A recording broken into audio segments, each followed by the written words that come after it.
Bonjour. Alors aujourd'hui, on va regarder de plus près Phoninfoga.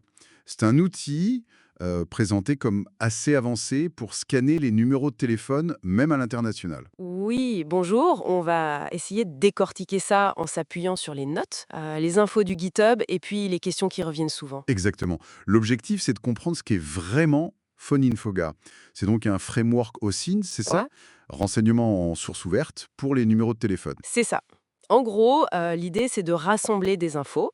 D'abord les bases, pays, opérateur, type de ligne, fixe, mobile. D'accord?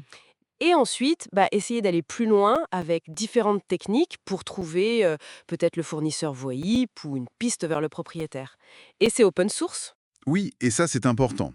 Mais il y a un truc qui est dit tout de suite par les créateurs, ce sont les anti-fonctionnalités. C'est assez direct. Ah oui, ils insistent beaucoup là-dessus. Clairement, ils disent Phoninfoga, ça ne fait pas de suivi en temps réel. Ça ne donne pas la localisation précise. Et surtout, ce n'est pas un outil de piratage. C'est posé. Et c'est crucial de le rappeler pour bien cadrer l'outil.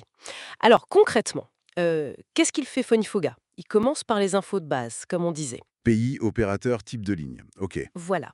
Et après, il passe à la partie OSINT. C'est là qu'il va chercher plus loin. C'est là que ça devient intéressant, ouais. Il utilise quoi? Des API externes, des annuaires? Exactement. Des API, des annuaires en ligne, des moteurs de recherche. Pour essayer de construire une sorte d'empreinte OSINT du numéro. Il fait aussi des vérifications spécifiques. Genre? Il regarde la réputation du numéro, s'il y a des signalements, il cherche s'il est lié à des réseaux sociaux connus, et il peut même tenter de voir si c'est un numéro temporaire, jetable, quoi. D'accord.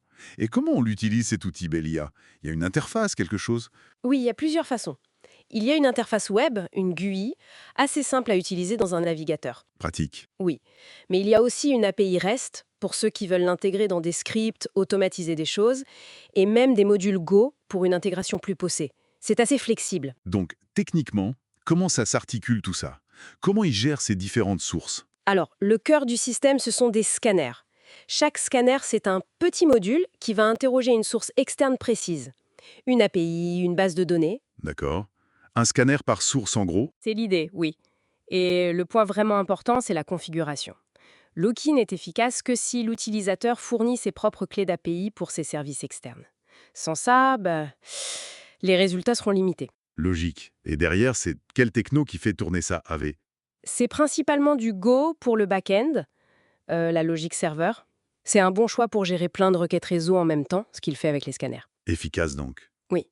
Et pour la partie visible, l'interface web, c'est du Vue.js, un framework JavaScript assez moderne. C'est une stack technique solide. Ok, donc on a vu ce qu'il fait. Mais revenons sur ce qu'il ne fait pas. C'est important, vous l'avez dit. Oui, absolument. Le gros avertissement, c'est que l'outil ne garantit pas que les infos trouvées sont justes ou pertinentes. C'est vraiment une aide, un point de départ pour une enquête, pas une vérité absolue. Une aide à l'investigation, pas une baguette magique. C'est exactement ça. Et je répète, pas de suivi temps réel, pas de localisation GPS précise et pas de piratage. Faut que ce soit très clair. Bien noté.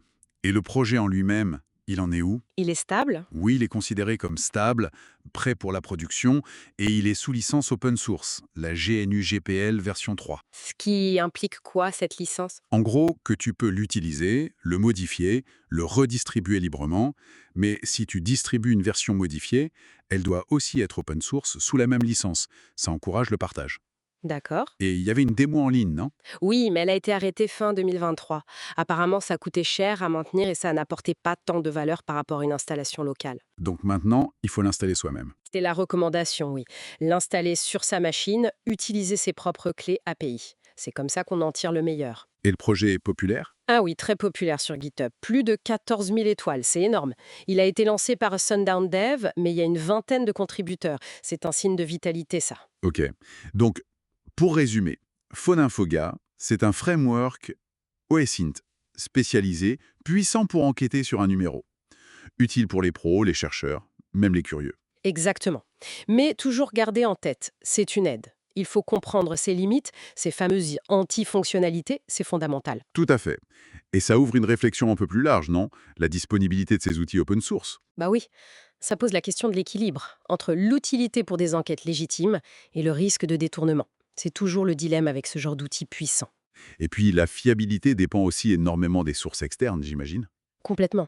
L'efficacité de Phonifloga, comme d'autres outils OSINT, elle est directement liée à la qualité, à l'accessibilité, parfois même à la fraîcheur des données que les scanners vont chercher.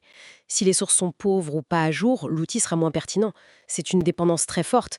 Une vraie question à l'heure où l'info est partout, mais sa vérification, c'est une autre histoire.